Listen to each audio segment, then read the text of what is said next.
السلام علیکم ورحمۃ اللہ وبرکاتہ۔ قرآن مجید کے مضامین کا خلاصہ پارہ وار یہ سلسلہ چل رہا ہے۔ آج 30واں پارہ یعنی تکمیلی مرحلے میں ہم لوگ پہنچ چکے ہیں بحمد اللہ۔ یہ 30واں پارہ جس کا عنوان عامہ ہے۔ یہ پارہ 37 مکمل صورتوں پر مشتمل ہے۔ پہلی دو صورتیں سورۃ النبا اور سورۃ النازعات، یہ دو صورتیں تو دو رکوعوں پر مشتمل ہیں۔ اس کے بعد جو 35 صورتیں ہیں ہر ایک رکوع میں ہے، تو گویا 30ویں پارے میں مجموعی طور پر 39 رکوع ہیں، اور ان 39 رکوعات میں 562 آیات آتی ہیں۔ تو ہم شروع کرتے ہیں ان 37 صورتوں کو ایک ایک کر کے دیکھتے ہیں۔ سب سے پہلے سورۃ النبا ہے۔ سورۃ النبا جو 40 آیات پر مشتمل ہے، 2 رکوع ہیں اس میں، یہ مکہ مکرمہ میں نازل ہوئی۔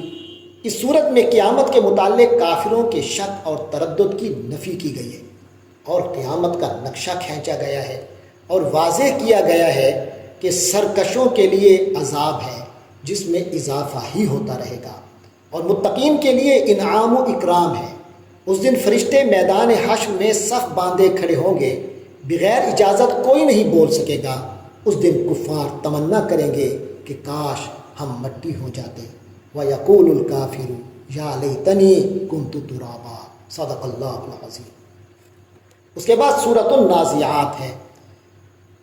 یہ سورت بھی مکی ہے، 2 رکوعات پر مشتمل ہے، جبکہ اس کے اندر 46 آیات ہیں۔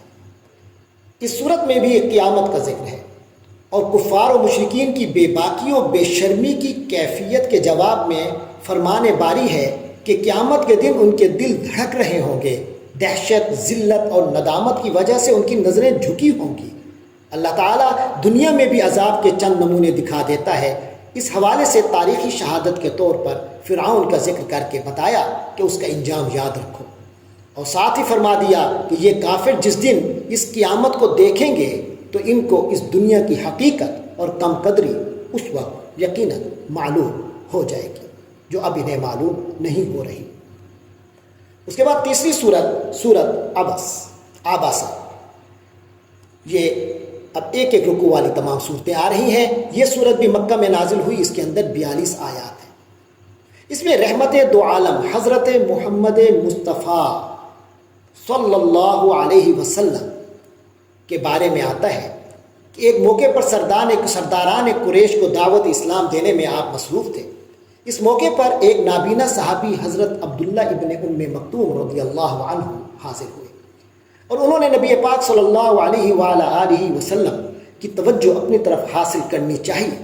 نبی پاک صلی اللہ علیہ وسلم کو یہ انداز پسند نہ آیا، تو اس موقع پر یہ سورت نازل ہوئی جس میں نابینا صحابی کی دل جوئی کی گئی ہے، اور قرآن اور دین کی طرف متوجہ ہونے والوں کو توجہ دینے کا کہا گیا ہے، اور واضح کیا گیا ہے کہ قرآن تو نصیحت ہے، جو اس سے نصیحت حاصل کرنا چاہے اور جو اس سے بیگانہ رہنا چاہے وہ خود ہی اپنے اس رویے کا ذمہ دار ہے۔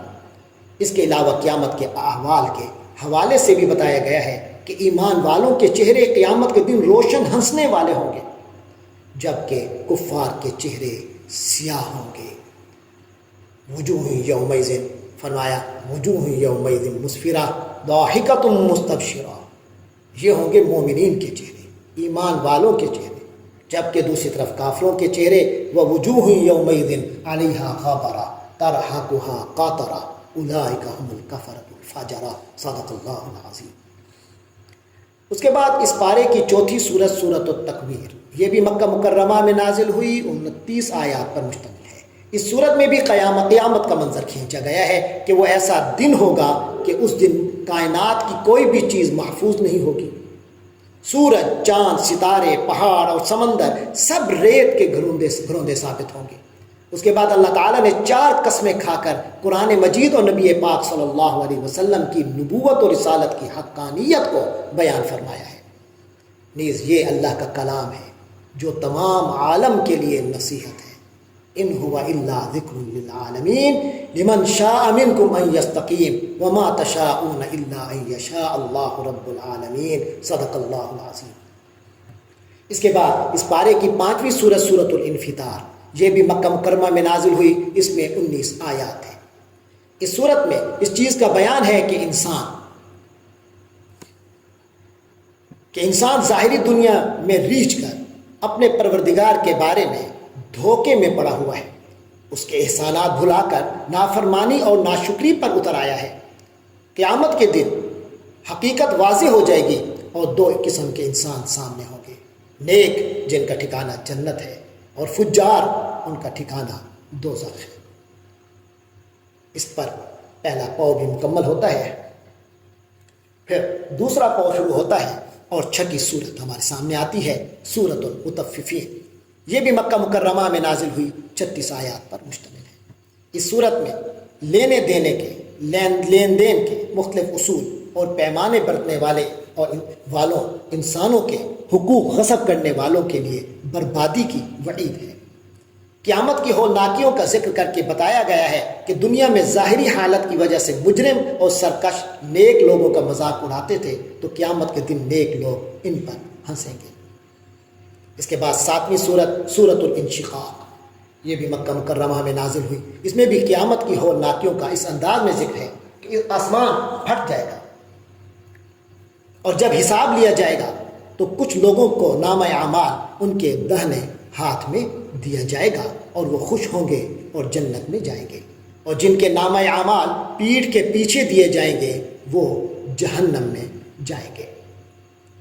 اس کے بعد 8ویں سورت سورۃ البروج ہمارے سامنے آتی ہے۔ حق پسند اہل ایمان کو دنیا کی زندگی میں ان کی حق پسندی کی وجہ سے بڑے بڑے ظالموں سے جس طرح کی تکلیفوں کا سامنا کرنا پڑتا ہے، اس کے باوجود استقامت والوں کے پاؤں نہیں لڑکھڑاتے، اس صورت میں ان کی تعریف ہمارے سامنے آتی ہے، اور ان کے مقابلے پر ظالموں کو اللہ کی پکڑ سے ڈرایا گیا ہے کہ وہ اللہ کی پکڑ بہت سخت ہے، کہ جب وہ آتی ہے تو کوئی اس کے عذاب سے نہیں بچ سکتا، جیسا کہ فرمایا ان بطش ربک لشدید، صدق اللہ العظیم۔ اس کے بعد سورۃ الطارق ہمارے سامنے آتی ہے، یہ اس پارے کی 9ویں سورت ہے، مکہ مکرمہ میں نازل ہوئی، 17 آیات پر مشتمل ہے۔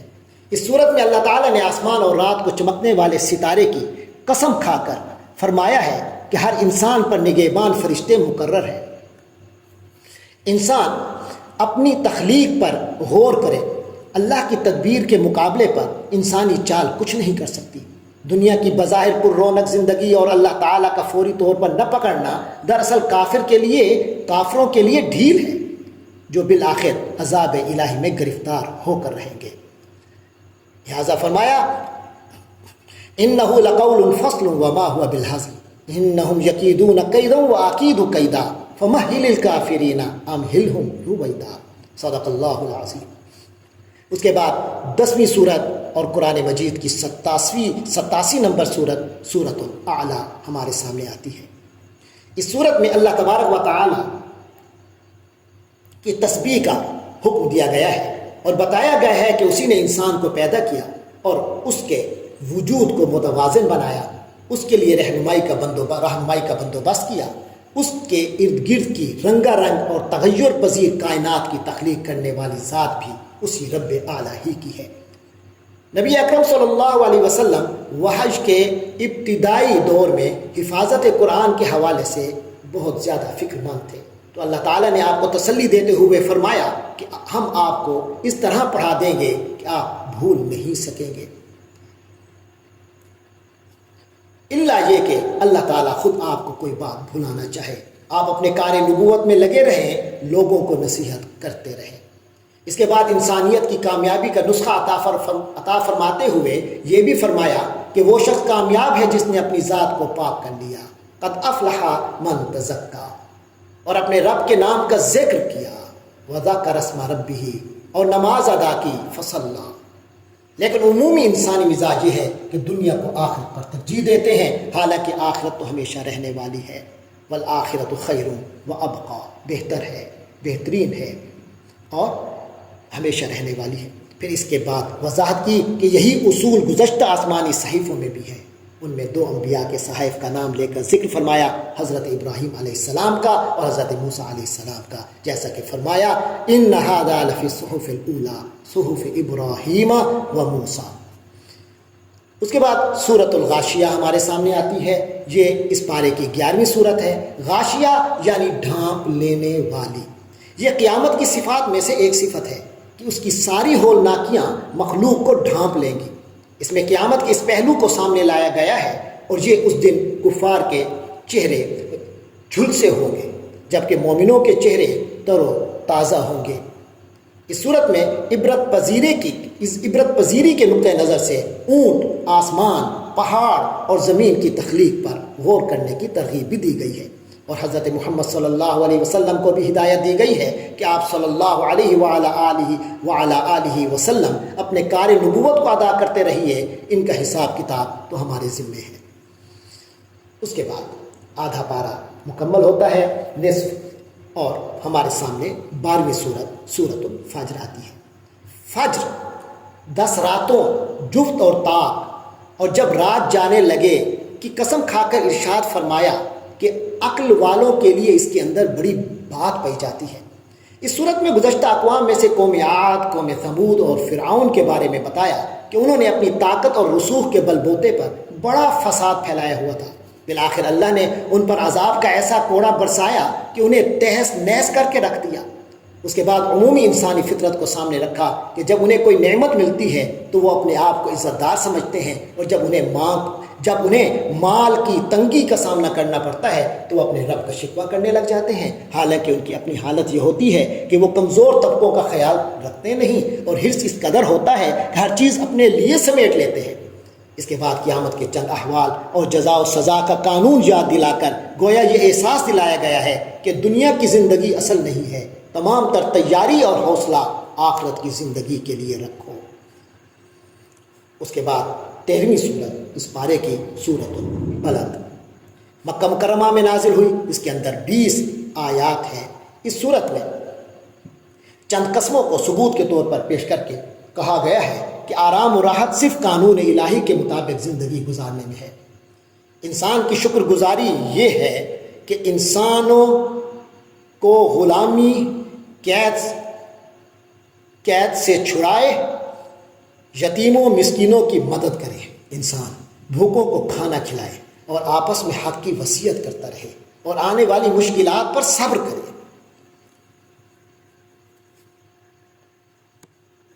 اس کے بعد سورۃ الشمس ہے، یہ بھی مکہ مکرمہ میں نازل ہوئی، 15 آیات پر مشتمل ہے۔ سورج، چاند، دن، رات، آسمان، زمین اور نفس انسانی کی قسم کھا کر فرمایا کہ انسان اپنے رب سے ڈرے اور نفس کا تزکیہ کرے تو کامیاب ہے، ورنہ ناکامی کے نمونے کے طور پر قوم سمود کی نافرمانی کا حوالہ دے کر فرمایا کہ وہ بالآخر اللہ کے عذاب کی پکڑ میں وہ قوم آئی اور ہلاک ہو گئی۔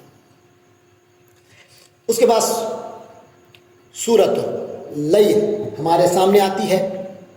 اس صورت میں بتایا گیا ہے کہ جو لوگ قرآن کے مطابق زندگی گزارتے ہیں ان کی طریقہ ان کی زندگی کا جو طریقہ ہے وہ اعطاء ہے، یعنی دینا، تقوی اور اچھی بات کی تصدیق کرنا ہے، اور ان کے لیے نتیجتاً ہم آسانی اور سہولت کی منزل فراہم کر دیتے ہیں کہ وہ کامیاب ہیں، جبکہ اس کے بالمقابل جو لوگ بخل، بے پرواہی اور اچھائی کو جھٹلانے کی روش پر چلتے رہتے ہیں ان کے لیے ہم مشکل راہ مہیا کرتے ہیں، کٹھن زندگی انہیں دیتے ہیں، یعنی ناکامی ان لوگوں کا مقدر ہوتی ہے۔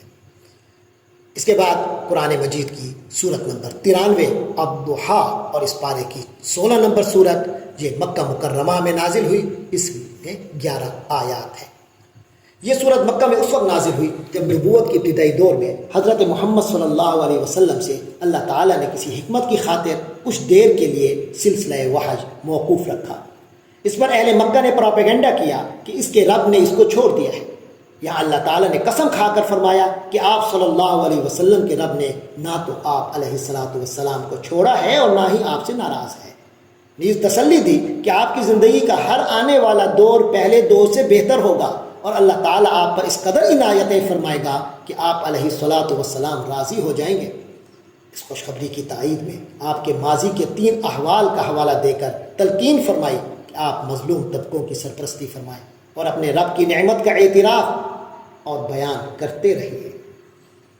اس کے بعد سورۃ الانشراح، جسے ہم سورۃ الم نشرح کہتے ہیں، یہ بھی مکہ مکرمہ میں نازل ہوئی 8 آیات پر مشتمل ہے۔ اس صورت میں اللہ تعالیٰ نے اپنے نبی حضرت محمد صلی اللہ علیہ وسلم کے ساتھ دین اور ان کے عظیم القدر مشن کے حوالے سے جو گراں قدر ذمہ داریاں دی تھیں، اس کے حوالے سے آپ کے سینے کو کھولنے اور آسانیاں بہم پہنچانے اور آپ علیہ الصلاۃ والسلام کے ذکر کو بلندی عطا فرمانے کے انعام کا ذکر فرما کر کائنات میں رواں اپنی سنت بھی بیان فرمائی کہ تنگی کے بعد فراخی ہوا کرتی ہے، اور آخر میں تلقین فرمائی کہ آپ علیہ الصلاۃ والسلام اپنے مشن پر قائم رہیے، جب اس سے کچھ فراغت ہوا کرے تو پھر یکسو ہو کر اللہ کی طرف متوجہ ہو جائیے۔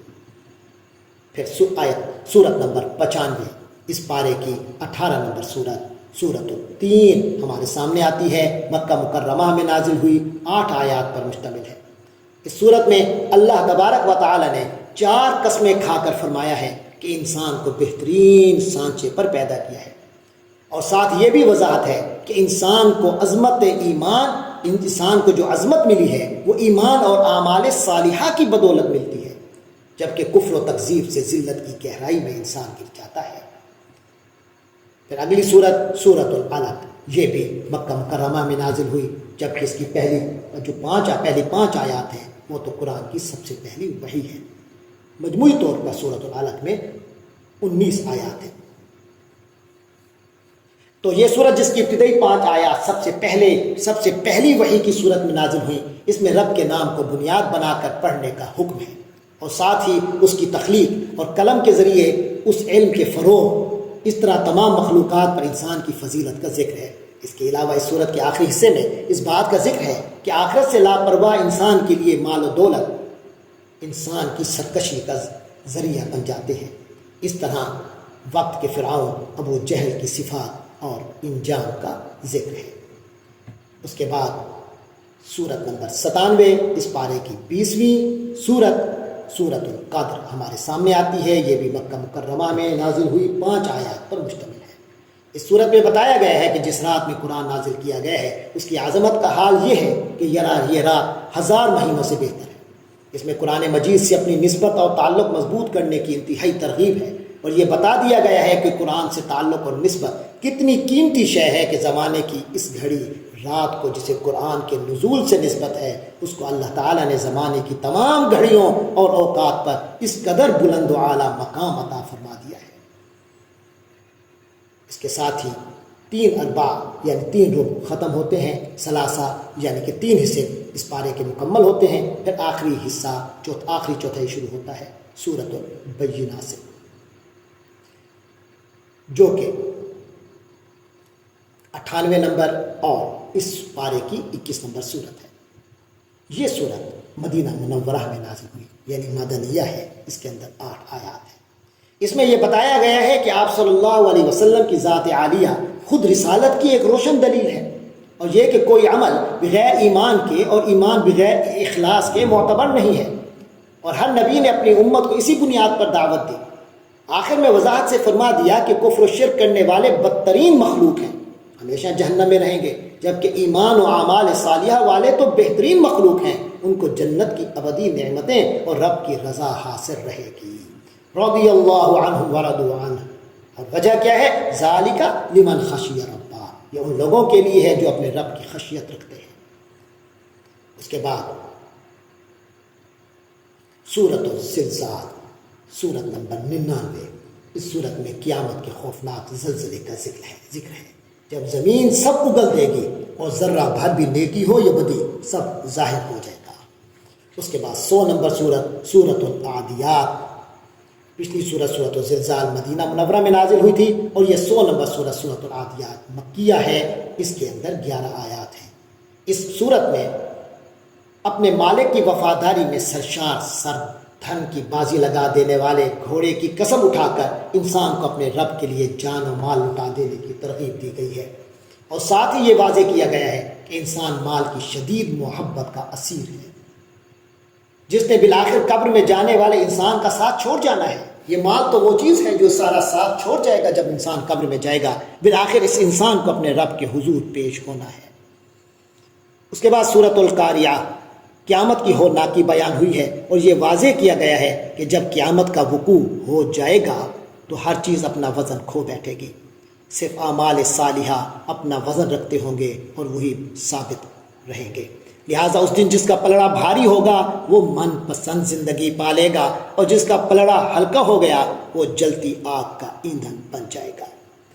اس کے بعد سورۃ التکاثر ہے، یہ بھی مکیہ ہے، 8 آیات ہیں۔ اس سورت میں یہ بتایا گیا ہے کہ دنیا میں مال و دولت اور ہر چیز کی کثرت اور حرص انسان کو ہلاکت میں ڈال دیتی ہے، جبکہ دنیا کی نعمتوں کا تو حساب ہونا ہے، انسان کو ہر ایک نعمت کا جواب دہ ہونا ہے۔ اس کے بعد سورۃ العصر ہے، یہ بھی مکیہ ہے، اس میں 3 آیات ہے۔ اس سورت میں بتایا گیا ہے کہ ایمان، عمل صالح اور ایک دوسرے کو حق اور صبر کی تلقین کرنے والوں کے علاوہ تمام انسان خسارے میں ہے۔ اس کے بعد سورۃ الہمزہ، اس سورت میں ہلاکت بتائی گئی ہے ان لوگوں کے لیے جو منہ پر یا پیٹھ پیچھے دوسرے کی برائی کرتے ہیں اور مال و دولت سمیٹ کر جمع کرنے میں لگے رہتے ہیں، اور ساتھ ہی یہ بتا دیا گیا ہے کہ یہ تباہ کن آگ کا ایندھن بنیں گے ایسے لوگ۔ یہ صورت بھی مکہ کی تھی۔ اس کے بعد اگلی صورت سورۃ الفیل بھی مکیہ ہے۔ جس سال حضرت صلی اللہ علیہ وسلم کی ولادت با سعادت ہوئی، اصحاب فیل کا واقعہ پیش آیا، عبرت کے طور پر اس صورت میں اس کا حوالہ پیش کیا گیا ہے، اور اللہ کی قدرت بیان کی گئی ہے کہ اللہ کی قدرت سے کوئی بندہ نہیں، جو بھی اس کے سامنے ٹکرانے کی کوشش کرے گا تباہ و برباد ہو جائے گا۔ اس کے بعد سورۃ قریش ہے۔ سورۃ قریش 4 آیات پر مشتمل مکی صورت ہے۔ اس صورت میں قریش کو اللہ تعالیٰ نے اپنی نعمت یاد دلائی ہے تاکہ وہ خالص اللہ کی عبادت کریں، جس اللہ نے ان کو عزت و دولت اور امن عطا کیا، اور وہی اللہ ہی ہے جس نے ان کے عزت کا مقام یعنی خانہ کعبہ کی بھی ابرہہ اور اس کے لشکر سے حفاظت کی تھی۔ پھر سورۃ المعون ہمارے سامنے آتی ہے۔ اس میں روز جزا کو جھٹلانے والے طبقے کی اخلاقی حالت بیان کی گئی ہے کہ ایسے لوگ کمزور اور پسے ہوئے طبقے کو منہ ہی نہیں لگاتے، اور اپنی جو انہوں نے نماز کی شکل رکھی ہوتی ہے یعنی یاد، وہ اس میں وہ جو اصل چیز اللہ کی یاد ہے، اس سے یہ لوگ غافل رہتے ہیں۔ ان کے معاملات میں ریاکاری پیش ہوتی ہے، ورنہ یہ لوگ تو عام ضروریات زندگی میں بھی رکاوٹ بننے سے دریغ نہ کریں۔ اس کے بعد سورۃ الکوثر ہے، جسے قرآن کی مختصر ترین صورت ہونے کا اعزاز حاصل ہے، 3 آیات پر مشتمل ہے۔ اس صورت میں نبی اکرم صلی اللہ علیہ وسلم کو کوثر یعنی خیر کثیر یا حوض کوثر دونوں باتیں آتی ہیں۔ حوض کوثر اور دنیا و آخرت کی خیر کثیر کی خوشخبری دے کر یہ حکم دیا گیا ہے کہ آپ علیہ الصلاۃ والسلام نماز پڑھتے رہیے، قربانی کرتے رہیے، باقی رہے آپ کے دشمن تو وہ بے نام و نشان ہو جائیں گے۔ اس کے بعد سورۃ الکافرون ہے، جس میں اس سورت میں نبی پاک صلی اللہ علیہ وسلم کو اعلان براءت کا حکم دیا گیا ہے کہ آپ صلی اللہ علیہ وسلم اعلان فرما دیں کہ اللہ کے سوا کسی اور کی عبادت نہ میں نے کی ہے اور نہ کر سکتا، اور جہاں تک تمہارا معاملہ ہے وہ بالکل اس کے برعکس ہے۔ یہ بھی بتا دیا گیا کہ ایمان و کفر میں کوئی آمیزش ممکن نہیں ہے، لہٰذا تمہارے لیے تمہارا دین اور میرے لیے میرا دین ہے۔ پھر اس کے بعد سورۃ النصر ہمارے سامنے آتی ہے، 3 آیات پر مشتمل ہے یہ بھی، اور یہ مدینہ منورہ میں اس کا نزول ہوا۔ اس صورت میں نبی پاک صلی اللہ علیہ وسلم کو اللہ کی مدد و فتح اور اسلام کی اشاعت کی بشارت ہے، اور ساتھ ہی تلقین ہے کہ آپ صلی اللہ علیہ وآلہ وسلم نے اس کے جواب میں اللہ کی حمد و تسبیح اور استغفار کا اہتمام کرنا ہے۔ اس کے بعد مکہ سے نازل ہونے والی سورۃ اللہب ہے، جو 5 آیات پر مشتمل ہے۔ اس سورت میں ابو لہب جو حضور کا رشتے میں چچا تھا، دادا کا بیٹا تھا، اور اس کی بیوی کو اسلام دشمنی اور کبھی عادات، اس میں ابو لہب کو اور اس کی بیوی کو اسلام دشمنی اور کبھی عادات کی بنیاد پر ہلاک ہونے اور جہنم میں جانے کی وعید سنائی گئی ہے۔ اس کے بعد سورۃ الاخلاص ہے، یہ بھی مکہ مکرمہ میں نازل ہوئی، سب سے فضیلت والی صورت ہے، 4 آیات پر مشتمل ہے۔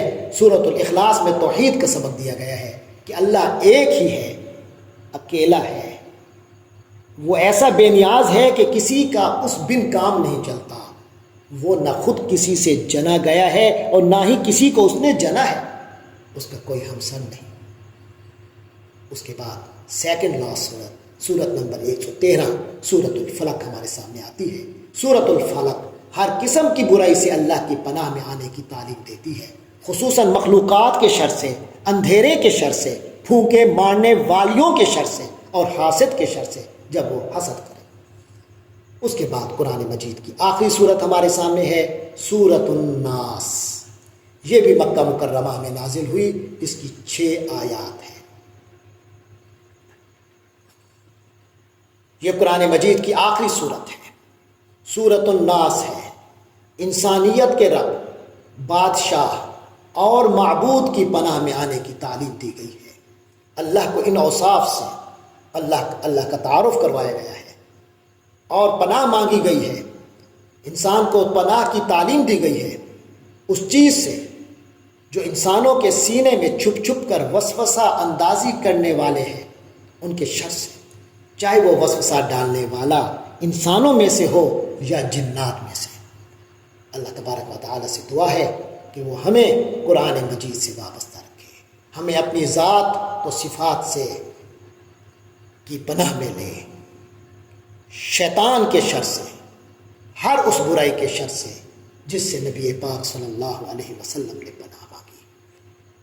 آخر میں دعا کرتے ہیں، اللہم آنس وحشتنا فی قبورنا، اللہم ارحمنا بالقرآن العظیم، اللہم اجعل القرآن لنا اماما ونورا وہدا ورحمہ، اللہم ذکرنا من القرآن ما نسینا وعلمنا منہ ما جہلنا وارزقنا تلاوتہ آناء اللیل وآناء النہار واجعلہ لنا حجتا یا رب العالمین، آمین آمین ثم آمین، وآخر دعوانا ان الحمد للہ رب العالمین۔